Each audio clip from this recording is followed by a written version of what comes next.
ہمارے علماء دیوبند میں سے ایک بزرگ بہت بڑے عالم حضرت مولانا اشرف علی تھانوی رحمۃ اللہ علیہ فرماتے ہیں کہ لوگ مجھ سے پوچھتے ہیں کہ حضرت یہ صغیرہ گناہ ہے یا کبیرہ گناہ ہے؟ ان کے پوچھنے کا ایک ہی مقصد ہوتا ہے کہ اگر یہ صغیرہ گناہ ہو تو اس کو کر لیتے ہیں، اگر کبیرہ گناہ ہو تو اس میں تھوڑا سا خوف محسوس کریں اور ان سے اپنے آپ کو بچائیں۔ حضرت فرماتے ہیں کہ صغیرہ اور کبیرہ گناہوں کی مثال یہ چنگاری اور انگارے کی طرح ہے۔ اگر ایک انسان ایک معمولی سی چنگاری اپنے بٹوے میں رکھ دیتا ہے یا اس کو کپڑے میں لپیٹ لیتا ہے، پھر اس کو صندوق میں، بکسے میں، الماری میں رکھ کر کمرے میں محفوظ کر لیتا ہے، تو ہو سکتا ہے کہ اسی چنگاری سے آگ لگ جائے اور اس کے صندوق کو، بٹوے کو اور اس کے اندر جتنا مال ہے یہاں تک کہ الماری اور اس کے کمرے کو بھی جلا کر رکھ دے گا، ختم کر دیتا ہے۔ تو کوئی بھی سمجھدار انسان اس کو یہ نہیں کہہ سکتا کہ آپ سمجھدار ہیں، آپ عقل مند ہیں۔ ہر انسان اس کو یہی کہے گا کہ آپ بیوقوف ہیں جو آپ نے اتنی بڑی غلطی کی ہے۔ تو اسی طرح اگر انسان اپنے اختیار سے کوئی معمولی سا گناہ کر لیں اور اس گناہ کو معمولی سمجھ لیں کہ یہ تو ایک چھوٹا سا گناہ ہے، صغیرہ گناہ ہے، اس سے کچھ نہیں ہوگا، اس سے کیا فرق پڑے گا، تو ہو سکتا ہے کہ یہی صغیرہ گناہ انسان کی زندگی، دنیا اور آخرت دونوں کی بربادی کا اور ہلاکت کا سبب بن جائے۔ تو یہ حضرت فرماتے ہیں کہ یہ سوال کرنا ہی غلط ہے کہ یہ صغیرہ گناہ ہے یا کبیرہ گناہ ہے۔ اصل سوال کیا ہے؟ اصل سوال یہ ہے کہ یہ گناہ ہے یا نہیں ہے۔ اگر گناہ ہے تو اس کو چھوڑ دیتے ہیں، اگر گناہ نہیں ہے تو اس کو کر لیتے ہیں۔ اصل سوال یہ ہے کہ اللہ جل شانہ نے اس سے ہمیں منع فرمایا ہے یا نہیں فرمایا۔ اگر منع فرمایا ہے تو اس کو چھوڑ دیتے ہیں، نہیں منع فرمایا تو اس کو کر دیتے ہیں۔ اصل سوال یہ ہے کہ یہ چیز حلال ہے یا حرام ہے۔ اگر حلال ہے تو اس کو کر لیتے ہیں، اگر حرام ہے تو اس سے اپنے آپ کو بچا لیتے ہیں۔ تو حضرت مولانا اشرف علی تھانوی رحمۃ اللہ علیہ فرماتے ہیں کہ یہ سوال کرنا ہی غلط ہے کہ یہ صغیرہ گناہ ہے یا کبیرہ گناہ ہے۔ اصل سوال یہ ہے کہ یہ گناہ کا کام ہے یا ثواب کا کام ہے۔ اگر گناہ کا کام ہے تو اس کو چھوڑ دیتے ہیں، اگر ثواب کا کام ہے تو اس کو کر دیتے ہیں۔ اسی طرح ڈاکٹر عبدالحی عارفی رحمۃ اللہ علیہ وہ لکھتے ہیں کہ بہت سارے لوگوں کے ذہنوں میں یہ بات ہے کہ بہت سارے لوگوں کے ذہنوں میں یہ بات ہے کہ ہم اللہ تعالیٰ کا تصور کیسے کریں۔ بعض لوگ یہ کہتے ہیں کہ آپ گناہ نہ کریں، گناہ نہ کرنے کے وقت آپ کیا کریں؟ اللہ کا تصور کریں۔ آپ کے ذہن میں، آپ کے دل میں جب گناہ کا خیال آئے گا اس وقت آپ اللہ کا تصور کر لیں تو آپ گناہوں سے بچ جائیں گے۔ تو بعض لوگوں کے ذہنوں میں یہ بات آتی ہے کہ ہم اللہ کا تصور کیسے کریں۔ تصور اس چیز کا ہوتا ہے جس کو انسان نے دیکھا ہو، اللہ تعالیٰ کو ہم نے دیکھا نہیں ہے تو ہم اللہ تعالیٰ کا تصور کیسے کریں۔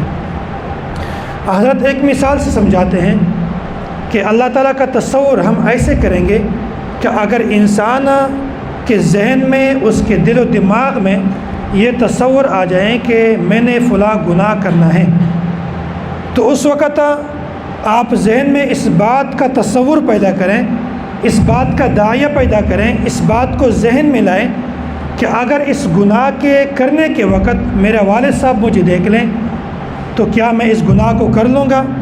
نہیں کر سکتا۔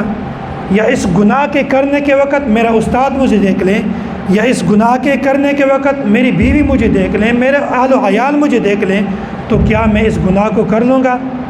تو یہ انسان کبھی بھی اس گناہ کو نہیں کر سکتا کہ جب گناہ کرنے کے وقت یہ سوچ، یہ داعیہ پیدا کریں کہ یہ انسان مجھے دیکھ رہا ہے۔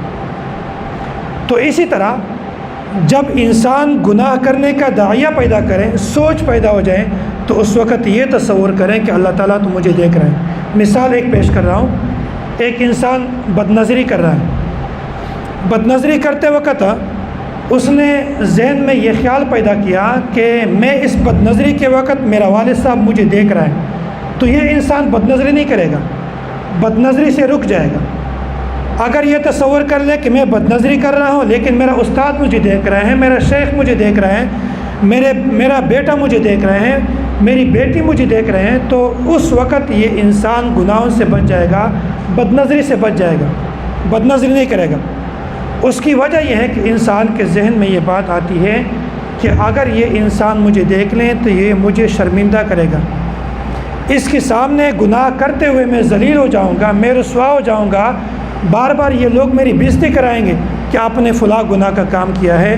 تو جب انسان اپنی مخلوقات کو سامنے رکھتے ہوئے اس کی موجودگی میں انسان گناہ سے بچ سکتا ہے، تو پھر انسان کو یہ سوچنا چاہیے کہ وہ اللہ تعالیٰ، وہ مالک الموت جو تمام جہانوں کے پیدا کرنے والے ہیں، زمین آسمان کو پیدا کرنے والے ہیں، میرے ماں باپ، استاد، شیخ، مربی کو پیدا کرنے والے ہیں، تمام مخلوقات کو پیدا کرنے والے ہیں، تو جب معمولی سی مخلوق کے سامنے میں گناہوں سے بچ سکتا ہوں تو وہ ذات جس نے ان کو پیدا کیا ہے تو اس کے سامنے میں گناہوں سے کیسے نہیں بچ سکتا۔ یہ انسان کو سوچ فکر کرنا چاہیے کہ یہ مخلوقات جو اللہ تعالیٰ نے پیدا کیا ہے یہ معمولی سے مخلوق ہے، جب یہ مجھے دیکھ سکتے ہیں تو وہ خالق جس نے ان کو پیدا کیا ہے تو وہ تو بطریق اولا مجھے دیکھ سکتا ہے۔ تو جب انسان کے گناہ کرنے کے وقت یہ سوچ پیدا ہو جائے تو پھر اس وقت انسان گناہوں پر لعنت بیچ کر گناہوں سے بچ جائے گا اور تقوی والی زندگی اختیار کرے گا۔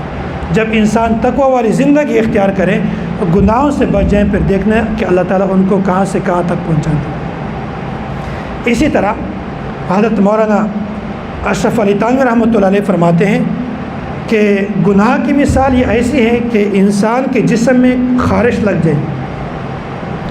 اب خارش کرتے وقت کو جاتے وقت انسان کو مزہ آتا ہے۔ اب یہ خارش کا جو مزہ ہے یہ صحت کا مزہ نہیں ہے، صحت کا لذت نہیں ہے، بلکہ یہ بیماری کی لذت ہے۔ اگر انسان جسم کو جانے میں لگ جاتا ہے، خارش کرتا ہے اور اس لذت کو چھوڑ کر یہ سوچتا ہے کہ میں معمولی سی لذت کو برداشت کر لیتا ہوں، دوائی لگا لیتا ہوں یا پانی لگا لیتا ہوں یا ایک دو دوائی کھا لیتا ہوں، ٹیبلٹ کھا لیتا ہوں، تو اس بیماری سے میری جان چھوٹ جائے گی۔ تو اگر اس طرح یہ خارش کو چھوڑ دے گا تو یہ ہمیشہ کی لذت اس کو حاصل ہو جائے گی، ہمیشہ کے لیے اس کو صحت مل جائے گی۔ لیکن اگر انسان اس جگہ کے کو جانے میں لگ جاتا ہے، خارش میں لگ جاتا ہے، تو ایسا وقت آ جائے گا کہ یہ جسم زخم ہو جائے گا۔ پھر زخم کی حالت میں بار بار اس پر دوائی لگانی پڑے گی، ہفتہ، مہینہ، یہاں تک کہ اگر وہ اس کو ایسی بیماری ہو، شوگر کی بیماری ہو، تو انسانوں کے سال لگ جاتے ہیں۔ تو یہ دیکھو معمولی سی لذت ہے، اس لذت کو اس نے قربان نہیں کیا بلکہ 1 سال کی تکلیف میں یہ مبتلا ہو گیا۔ اسی طرح انسان کے اعمال ہیں، گناہ ہیں، اگر انسان گناہ کرنے کا سوچ بن جائے، اس وقت یہ کہیں کہ گناہ کی لذت تو ہے لیکن گناہ چھوڑنے پہ مجھے معمولی سی تکلیف ہو جاتی ہے، اس تکلیف کو برداشت کر کے اس گناہ کو چھوڑ دوں گا، تو یہ انسان ہمیشہ کے لیے لذت جو ہے اس کو حاصل ہو جاتا ہے۔ لیکن اگر انسان یہ سوچ لیتا ہے کہ میں اس گناہ کو کر لیتا ہوں، کوئی مسئلہ نہیں، مزہ آ رہا ہے، گناہ کو کر لیتا ہوں، تو یہاں تک کہ انسان گناہ میں مبتلا ہو جائے گا، صغیرہ گناہ کر لے گا، پھر کل وہی گناہ کر لے گا، پرسوں وہی گناہ کر لے گا، یہاں تک کہ انسان کبیرہ گناہ میں مبتلا ہو جائے گا۔ اب یہ گناہ ایسا ہے کہ انسان چھوڑ نہیں سکتا۔ جب انسان کو کسی گناہ کی عادت پڑ جاتی ہے تو اس کا چھوڑنا انسان کے لیے بہت مشکل ہو جاتا ہے۔ اب یہی گناہ ہے، اگر انسان بار بار کر لیتا ہے، اپنے نفسانی خواہشات پر قابو نہیں پاتا، تو یہی گناہ ہے جو انسان ہمیشہ کرنے کی وجہ سے اس کی زندگی خراب ہو جاتی ہے، اس کی آخرت خراب ہو جاتی ہے، اس کی صحت پر اثر پڑ جاتا ہے، کمزوری لاحق ہو جاتی ہے، انسان کی یادداشت خراب ہو جاتی ہے، بالکل انسان کمزور ہو جاتے ہیں۔ تو دنیا میں بھی انسان کی طبیعت خراب، دنیا میں بھی انسان پریشان، دنیا میں بھی انسان مشکلات کا سامنا کرنا پڑتا ہے، اور آخرت میں اس کو انسان کو بھی مشکلات کا سامنا کرنا پڑتے ہیں کہ اگر یہ بیماری میں اس طرح گناہ میں بار بار لگ جائے تو انسان جنت سے بچ کر جہنم میں چلا جائے گا۔ تو یہی مثال ہے کہ اگر دنیا میں انسان رہتے ہوئے اپنے نفسانی خواہشات پر قابو پا لیتا ہے تو دنیا میں بھی کامیاب ہے، آخرت میں بھی کامیاب ہے۔ اگر نفسانی خواہشات پر قابو نہیں پا لیتا تو انسان دنیا میں بھی تباہ ہے، آخرت میں بھی تباہ ہے۔ ہمارے کچھ لوگ کہتے ہیں کہ اللہ تعالیٰ کے تصور کا کیا فائدہ ہے، اللہ کے دھیان کا کیا فائدہ ہے، کیونکہ اللہ تعالیٰ تو بار بار فرماتے ہیں کہ میں تو غفور الرحیم ہوں، میں تو بخشنے والا ہوں، میں تو رحم کرم کرنے والا ہوں۔ تو پھر لوگ کہتے ہیں کہ جب اللہ تعالیٰ ہمارے ہیں، اللہ میاں ہمارے ہیں، ہمیں معاف کرنے والے ہیں، بخشنے والے ہیں، پھر اللہ تعالیٰ کا تصور، اللہ تعالیٰ کا دھیان، اس کا کیا فائدہ ہے؟ ہم اللہ کا تصور کریں یا نہ کریں، اللہ نے تو ہمیں معاف کرنا ہے، پھر فائدہ کیا ہے اس کا؟ تو دیکھ لو، اگر ہم اللہ کا تصور نہیں کریں گے تو دنیا کا نظام تباہ و برباد ہو جائے گا۔ میں ایک دو مثالیں آپ کے سامنے عرض کر دیتا ہوں۔ آپ طالب علم ہیں، اگر طالب علم امتحان کے لیے محنت کر رہا ہے تو اس کی محنت کا ثمرہ کیا ہوتا ہے، مقصد کیا ہوتا ہے؟ اگر انسان کو یہ بات کا خوف نہ ہو، طالب علم کو اس بات کا خوف نہ ہو کہ میں امتحان میں فیل ہو جاؤں گا، وہ کہ سمجھتا ہے کہ میں نے امتحان میں فیل نہیں ہونا، مجھے استادوں نے پاس کرنا ہے، میرے اچھے نمبر آئیں گے، تو اس وقت یہ طالب علم کبھی بھی محنت نہیں کرے گا۔ وہ سمجھتا ہے کہ استادوں نے ہمیں پاس کرنا ہے، محنت کا کیا فائدہ، اپنے آپ کو، اپنے دماغ کو خراب کرنے کا کیا فائدہ ہے؟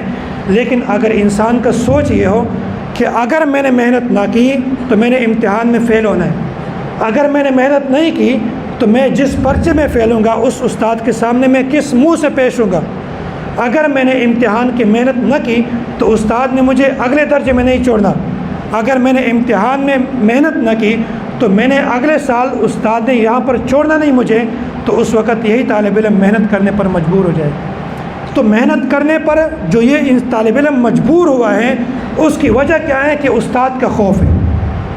اسی طرح مزدور ہے، اگر مزدور کے دل میں اس بات کا خوف ہو کہ مجھے میرے آقا نے، میرے مولا نے، میرے بڑے نے، جس بندے نے مجھے مزدوری پر رکھا ہوا ہے، اگر میں صحیح طریقے سے مزدوری نہ کروں تو یہ مجھے مزدوری سے نکال دے گا، اگر میں صحیح طریقے سے مزدوری نہ کروں تو یہ مجھے تنخواہ نہیں دے گا، مجھے مزدوری نہیں دے گا، تو دیکھ لو یہ انسان اس خوف کی وجہ سے اس محنت پر مجبور ہو جائے گا، مزدوری صحیح طریقے سے کرے گا۔ لیکن اگر اس کے دل میں یہ اطمینان ہو کہ میں کام کروں یا نہ کروں، میرے استاد نے، میرے والد صاحب نے، یا میرے مولا نے، یا میرے آقا نے جس نے مجھے مزدوری پر رکھا ہوا ہے، وہ مجھے تنخواہ بھی دیتے ہیں، مجھے پیسے بھی دیتے ہیں، مجھے کھانا بھی دیتے ہیں، مجھے کسی چیز کا خوف نہیں ہے، تو دیکھنا کہ وہ مزدور کبھی بھی محنت نہیں کرے گا۔ یہی مثال ہے کہ اگر انسان کے دل میں اللہ کا خوف نہ ہو تو پھر دنیا کا نظام برباد ہو جائے گا، دنیا کا عدلیہ خراب ہو جائے گا۔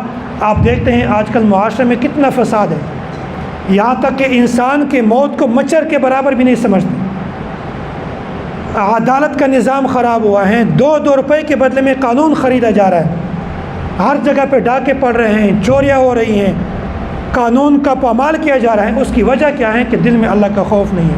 اگر دل میں اللہ کا خوف ہوتا تو یہ اس طرح معاملہ تک نوبت کبھی پیش نہ آتی۔ حضرت حنظلہ رضی اللہ تعالی عنہ ایک مرتبہ اللہ کے نبی صلی اللہ علیہ وسلم کے پاس تشریف لائے اور فرمایا نافق حنظلہ یا رسول اللہ، اے اللہ کے رسول حنظلہ تم منافق ہو گیا۔ اللہ کے نبی نے فرمایا اے حنظلہ آپ کیوں اس طرح بات کر رہے ہیں، کیسے حنظلہ منافق ہو گیا؟ حضرت حنظلہ رضی اللہ تعالیٰ نے فرمایا یا رسول اللہ جب ہم آپ کے پاس آتے ہیں، آپ ہمیں دین کی باتیں سمجھاتے ہیں، آپ جنت کا تذکرہ کرتے ہیں تو ہمارے دل بہت نرم ہو جاتے ہیں۔ جب ہم یہاں سے نکلتے ہیں تو ہم اپنے بچوں کے پاس جاتے ہیں، دنیا کے پاس جاتے ہیں، ہم کاروبار شروع کر دیتے ہیں، دنیا کے لوگوں سے ملتے ہیں، تو اس وقت وہ ہمارے دل کی نرمی ختم ہو جاتی ہیں۔ تو یا رسول اللہ یہ تو منافق ہونے کی نشانی ہے۔ اللہ کے نبی صلی اللہ علیہ وسلم نے فرمایا یا حنظلہ ساعتن و ساعتن، یہ تو وقت وقت کی بات ہے، اس پر دار و مدار نہیں ہے کہ آپ کا دل نرم ہے زیادہ ہے یا آپ کا دل نرم کم ہے، اس پر اس چیز کا دار و مدار نہیں نفاق کا، بلکہ اصل دار و مدار اس چیز پر ہے کہ آپ کے اعمال شریعت کے مطابق ہیں یا شریعت کے مخالف۔ آپ کے اعمال اس طرح ہیں کہ اللہ تعالیٰ نے اس سے منع فرمایا ہے یا نہیں فرمایا۔ اگر شریعت میں اس کی اجازت ہو تو آپ کامیاب ہیں، اگر شریعت میں اس کی اجازت نہ ہو تو آپ بالکل ناکام ہیں۔ تو جنت اور جہنم کا دار و مدار اس پر نہیں ہے کہ میرے دل نرم ہے یا میرا دل سخت ہے، بلکہ دار و مدار اس پر ہے کہ میں جو کام کر رہا ہوں یہ خلاف شریعت ہے یا موافق شریعت ہے۔ آخری بات کہہ کر بات ختم کر دیتے ہیں۔ حضرت عمر رضی اللہ تعالی عنہ، یہ اس کے بارے میں آپ لوگوں نے سنا ہوگا، جامع ترمذی میں روایت موجود ہے۔ اللہ کے نبی صلی اللہ علیہ وسلم کی زبان مبارک سے حضرت عمر رضی اللہ تعالیٰ عنہ نے خود سنا ہے، فرماتے ہیں کہ عمر فی الجنہ، عمر رضی اللہ تعالیٰ عنہ جنت میں جائیں گے۔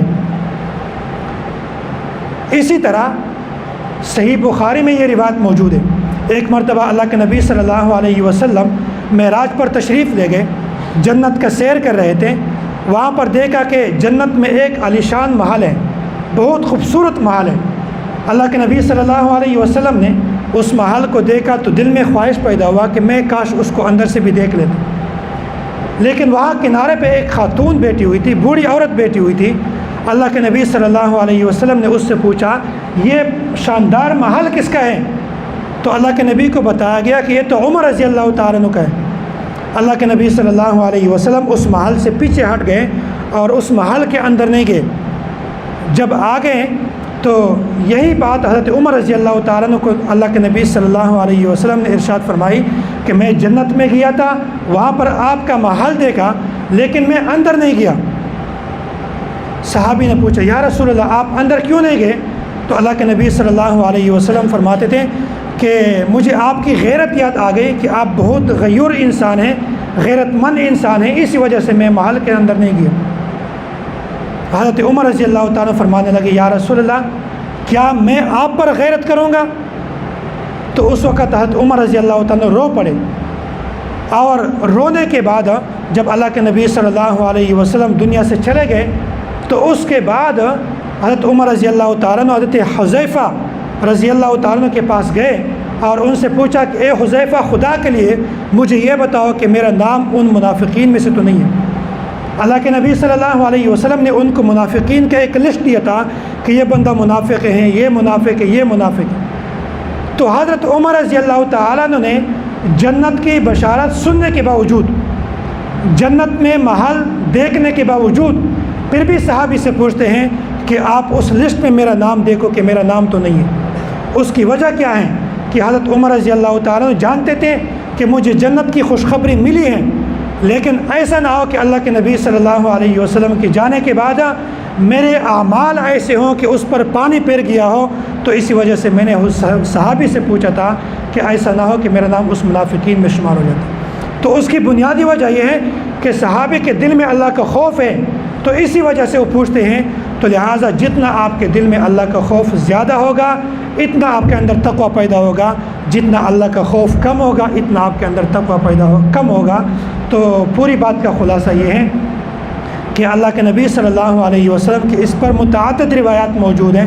تو خلاصہ کلام یہ ہے کہ گناہ چاہے صغیرہ ہو چاہے کبیرہ ہو، ہر قسم کے گناہوں سے بچنا چاہیے۔ اگر انسان صغیرہ گناہوں کو بار بار کر لیتا ہے تو ایک وقت ایسا آئے گا کہ انسان کبیرہ گناہوں پر آمادہ ہو جائے گا، کبیرہ گناہوں کا عادی بن جائے گا۔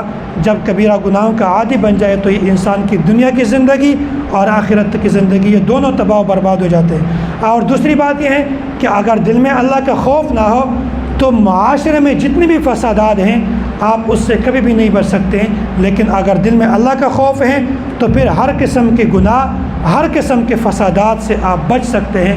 اللہ تعالی ہم سب کو صغیرہ اور کبیرہ گناہوں سے بچنے کی توفیق عطا فرمائے، اور اللہ تعالی ہمارے دلوں میں اپنا خوف ہمیشہ کے لیے قائم و دائم فرمائے۔ اللہ تعالی ہم سب کو ایمان کامل نصیب فرمائے۔ وآخر دعوانا ان الحمد للہ رب العالمین۔